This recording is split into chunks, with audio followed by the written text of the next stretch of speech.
All right, welcome. I am Pierre, CEO and founder of True Essence Investors, and we're going over real estate investment strategies. And on this episode, this is episode 3, we're going to be going over the 10 steps to success. All right, so these are the 10 steps. You want to go ahead and write this down. Step 1, business setup. We're going to go over business setup and how you get involved with real estate and the things that you're going to need there.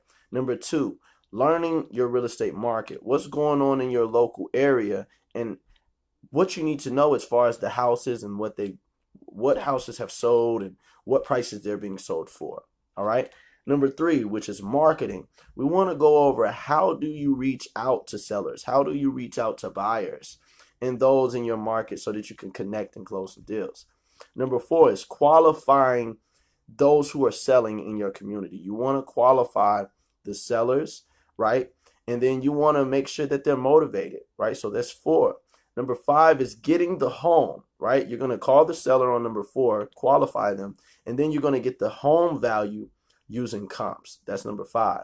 Number 6 is virtual wholesaling versus visiting the property and making an offer.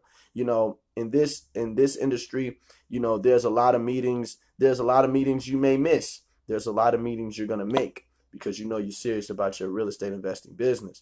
But virtual wholesaling is where you can place the property under contract without leaving your house, and you can look forward to just making money versus the second thing, which is visiting the property, meeting the owner, making an offer, and put it under contract. Imagine doing all of this from your house, from your home. All right, so number 6. Number 7 is talking with the seller, signing and having that signer sign the purchase and sell agreement with you, right? They've agreed to a price. They're ready to sell at that price. And number 7 is done. We move to number 8, which is assigning the contract and mark it up to your end buyer. So number 8 will be on dealing with your buyer. Number 9 is notifying your buyers that you even have a deal and that they can get in right now at a low price before someone else gets in. And last but not least, number 10 is closing. So let's go in depth through 1 through 10. I'll go over the list again. Number 1 is business setup. Number 2 is learn your real estate market. Number 3 is marketing. Number 4 is qualify. Number 5 is get home value using your comps. Number 6 is virtual wholesale versus visiting the property and making an offer. Number 7, signing the purchase and sell agreement. Number 8, assigning the contract and marketing it up to the end buyer. Number 9 is notifying your buyers. And number 10 is closing the deal. So let's jump right into it. Step 1. These are 10 steps to success. So when it comes to number 1, business setup, you want to create a business name. My business name is True Essence Investors. Okay. The second thing you want to figure out is whether you're going to be DBA, LLC, or corporation, right? DBA is something that you can do for free or you can pay. Right? In some cases, my first business, a positive resource, I was able to get the DBA free of charge, and it gave me an EIN number. For those of you who are still working on their first deal, you don't have to worry about getting an LLC just yet, but this is something that is very important. So when it comes to business setup, focus on putting deals together, and you can use your name. When it comes to that contract, you could just use your name, but preferably you want to have an LLC. All right. And the third thing you want to do when it comes to business setup is your bank account. Create a bank account for your business. So the first thing, create a business name. And if you're dealing with me, I'm going to give you a website. I'm giving everybody Pierre buys houses whatever domain I give you. So if you're Chelsea buys houses. If you're Donald buys houses. I'm doing that free for everyone that partner with me to close deals. And if you're looking to learn more, or you're looking at even impart some wisdom on how I can do things better, I'm giving everyone We Buy Houses website. So whether it be your company name or We Buy Houses, whatever you want, I'm here to provide that. So business name, LLC, so that you can get your EIN, your bank account, and your website. So that's number 1, taken care of, your business setup. Let's move to number 2. Number 2 is where you learn your real estate market. How do we learn our real estate market? You can walk around your area and you'll know whether you have a lot of vacant houses, whether you have a lot of houses that are being sold. You can drive for dollars. Get in the car, drive around your neighborhood so that you can see a more broad spectrum, so that you can see boarded up houses, right? So that you can see abandoned. You may even see estate sale. This is where people are selling stuff out of their houses. I found a few houses for sale by going to estate sales. They wasn't even trying to sell their house. They just had to sign a estate sale, which means they were selling out stuff. So I went in, and come to find out, the owner died. So their daughter and her husband were fixing up the house to be sold. So just keep this in mind. When it comes to learning your real estate market, you have to do market research. You can use sites like Zillow, Redfin, Realtor.com. So Zillow.com, Redfin.com, Realtor.com, and the list goes on. And in my course, you'll get all this, okay? So if you're really interested in getting involved with real estate investing, hands-on experience, processes, procedures, connections, apps, tools to use. If you're ready for that, give me a call at 404-454-5978. We can get started today. But with that being said, getting back on topic, learning your real estate market, you got to go over market research, okay? And then when you're on these sites, you can look for recently sold prices. We don't want to look for anything else, all right? When you're using Zillow, Redfin, or Realtor.com, or any of the other sites, you want to do market research and find houses that have recently sold, because two things. That means somebody just sold their house. So that means somebody just bought the house. If you can find out who that buyer is, that buyer may buy houses in that area. He may buy more houses. So you can always reach out to that buyer to buy more houses in that area. Make sense? Doesn't take that much sense. It's very simple, right? But most people don't look at this. They don't look at this. It's a strategy. So when you're doing recent real estate market analysis, you want to cover your local areas that you can reach. The more you are familiar with the prices, the more of an expert you can be in your area, and the more successful you'll be. So like I said, number 2, learning your real estate market, you can use sites like Zillow, Redfin, Realtor to do market research. You can search for recently sold houses. Since these houses have been sold, somebody had to buy them. We can reach out to the buyer, connect with the buyer. Therefore, if we find any of the houses in that area and we're able to put it under contract, we can flip the contract to that buyer who has already bought properties in that area. Make sense? All right. So we've talked about the first step, business setup, getting your business name, getting your LLC, getting a DBA, getting a bank account, getting a website. We moved on to number 2, which is learning your real estate market using Zillow, Redfin, Realtor.com, right? Zillow.com, Redfin.com, Realtor.com, and so many other sites. And you use these sites for market research. You look for recently sold prices.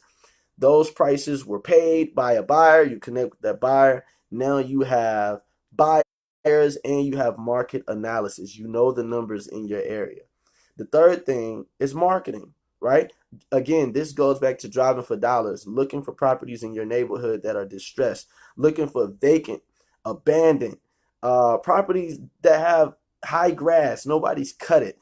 Mailboxes are full of mail. These are properties you want to write down, right? I'm going to give you tools, softwares, apps that you can use, and you can put in the address, and the address gives you the owner's name. I got stuff set up so on point. It's like, just pay attention, okay? Pay attention and I won't lead you astray, okay? So with 3, marketing, driving for dollars. 2, leaving your marketing material, right? When you come across a vacant house, abandoned house, one that's just looking distressed, high grass, you want to get in the habit of leaving marketing material, whether it's a napkin that says, I want to buy your house, or it may be an envelope, a postcard, or a letter within an envelope stuck in the door that says, I'm leaving this postcard letting you know I'd like to purchase, right?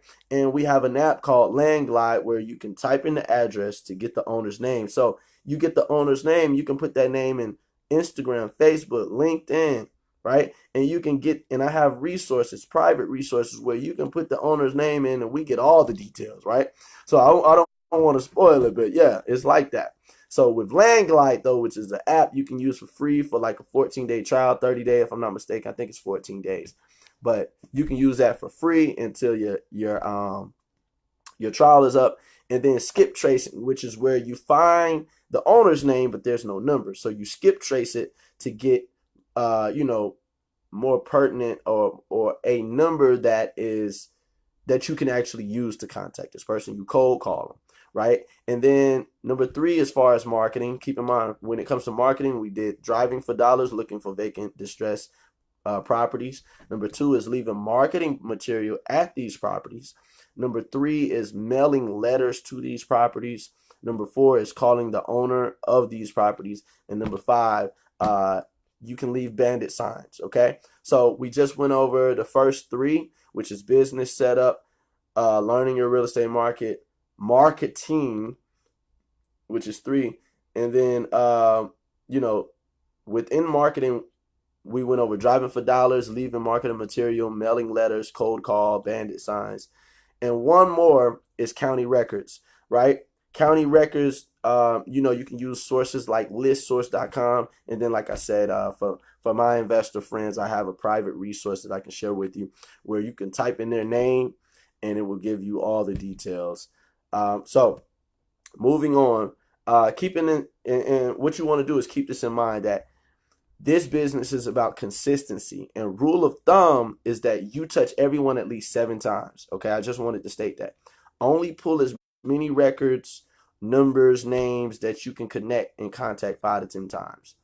It is better to have a small list and hit them over and over again than to have a gigantic, ginormous, big, crazy list and hit everybody once with one phone call.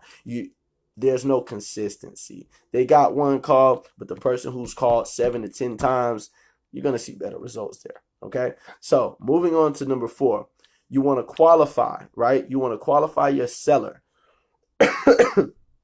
How do you qualify? Hold on one second. How do you qualify your seller? Very simple. You want to sell benefits of working with you. So when we talk to sellers, we let them know, number 1, we can close quick. We can pay cash, no repairs, and we will pay the closing costs. Okay, so dealing with your seller, there's 4 main things you really want to do. You want to contact them and get a ballpark price of what they're looking to get for their property, right? Number 2, how much do they owe on the property? What are the details on the property? Bedrooms, baths. Do they owe? Do they have a mortgage? Do they have any tax liens? These are questions you want to have. So, and then you want to see and get the seller motivation. Why are they selling? You just don't want to focus on what are they selling the house for, but you want to also know, why are they selling? You want to figure out the pain points. What are they going through? And this is where you'll find their motivation. And number 4 is just build rapport from there. Okay, so we went over qualifying your seller. Number 5, getting the home value. Getting the home value is one of the most important parts of wholesaling, because if you can get the home value and you can negotiate prices and numbers, you'll be able to negotiate an assignment fee of upwards of 10 to 20,000, if not more. All right. So when it comes to comps, you're going to get the bedroom, the square foot, the location, the condition, the age of the house. And you're going to look on Zillow, Realtor, Redfin, or preferably you want to call your realtors. And keep in mind, you have 3 now. So you want to contact your realtors for comps, right? You can do it yourself, but the right way to do it is the right way, right? Hire these real estate professionals who do what they do best. Right, and have them do the work so that you don't have to do that particular work, right? And you can get the comp value, and from there you will learn how to do the numbers as far as after repair value, rehab value, what your investor wants, what you want, what the seller wants. You're really going to have to play with the numbers to really make it make sense, and that's the art of this. And number 6, you can either do this virtually or you can visit the property and make an offer. Right? When you visit the property, all we're going to do as an acquisition manager is build rapport with that owner, have the homeowner give you a tour. You're going to figure out what are the repair costs, if there are any, or if it's even needed. And then, you just consider these notes that I'm going to give you here. So when it comes to step 6, visiting the property and making an offer, you want to consider that a basic cosmetic repair is, that's roughly $15 a square foot. Okay.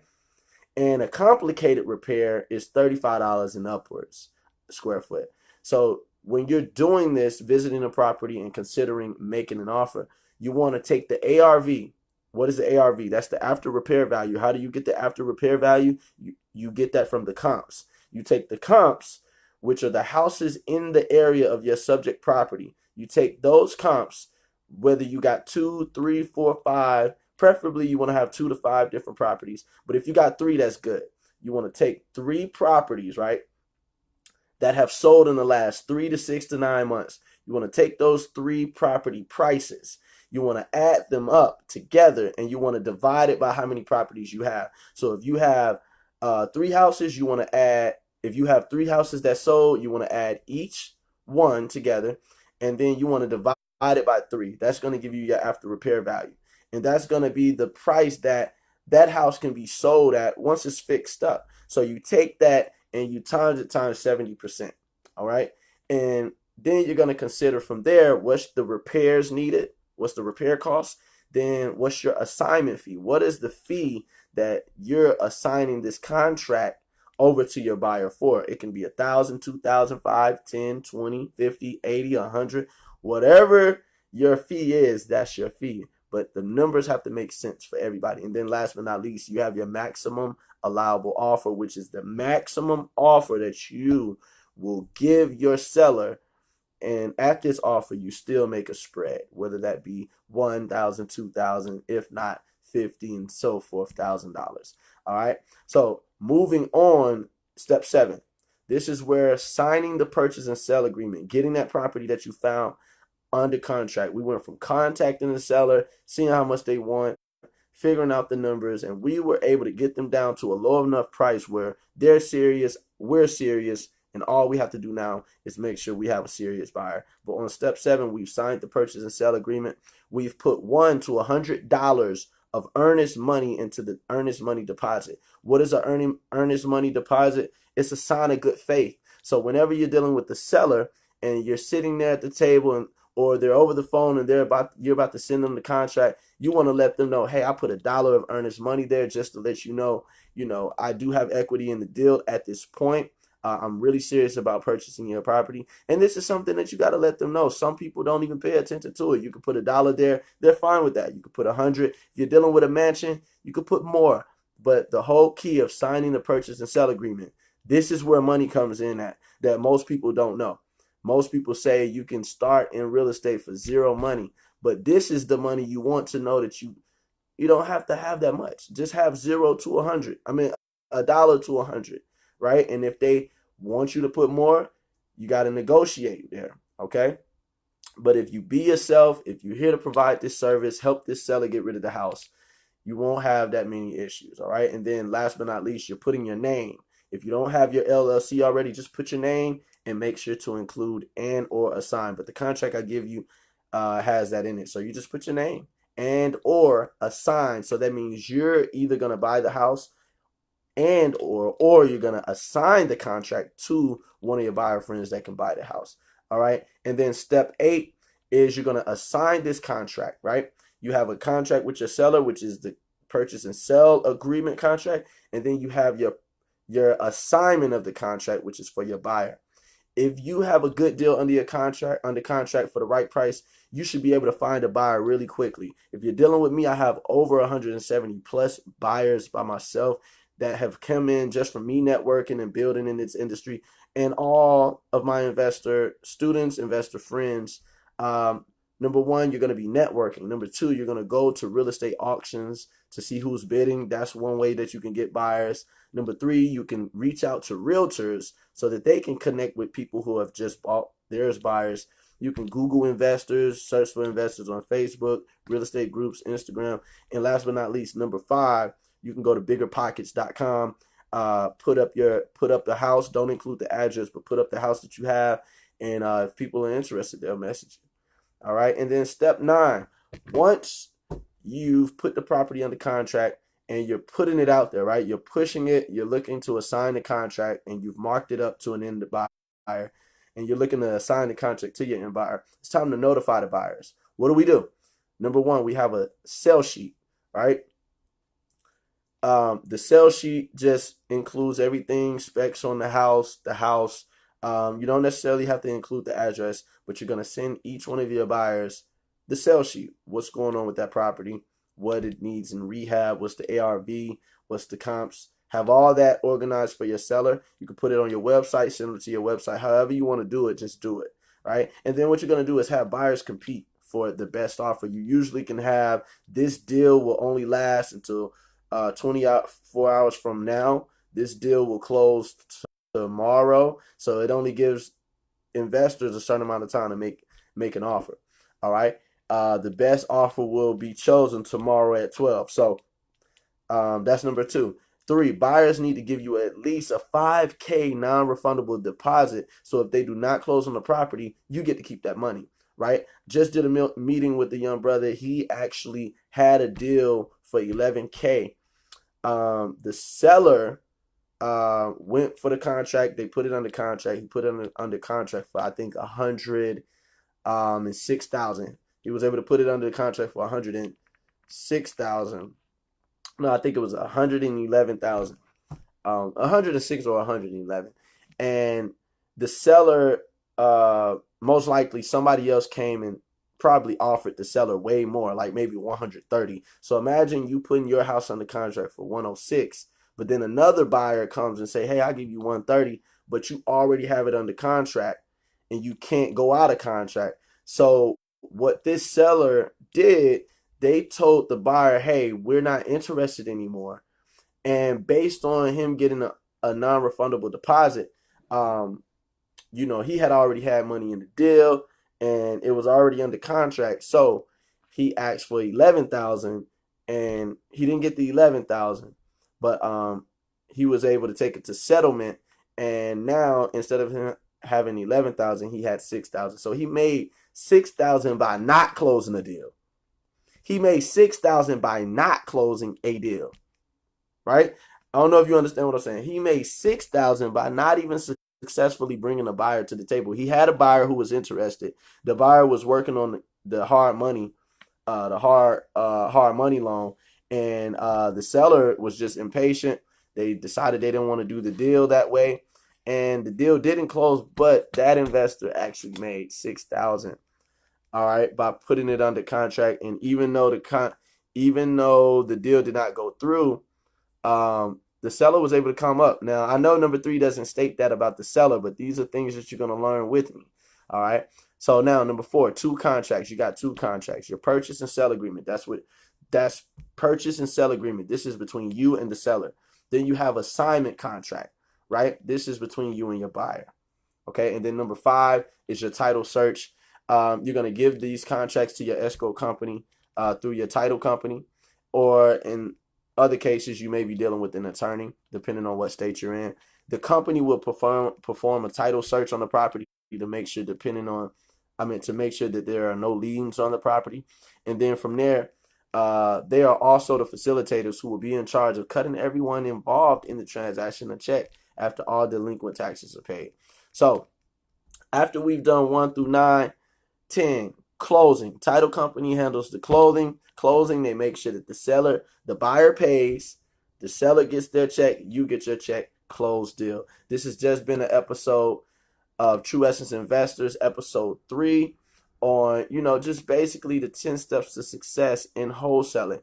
If you're serious about your career and your investment strategies, real estate is one of the investment strategies we can use to build wealth. And right now, you can partner with me. You can make this moolah with me. Just contact me, 444-545-5978. I have the training ready for you. Just give me a call. And until next time, you live life in peace, love, and harmony. And stay tuned for episode 4. Peace.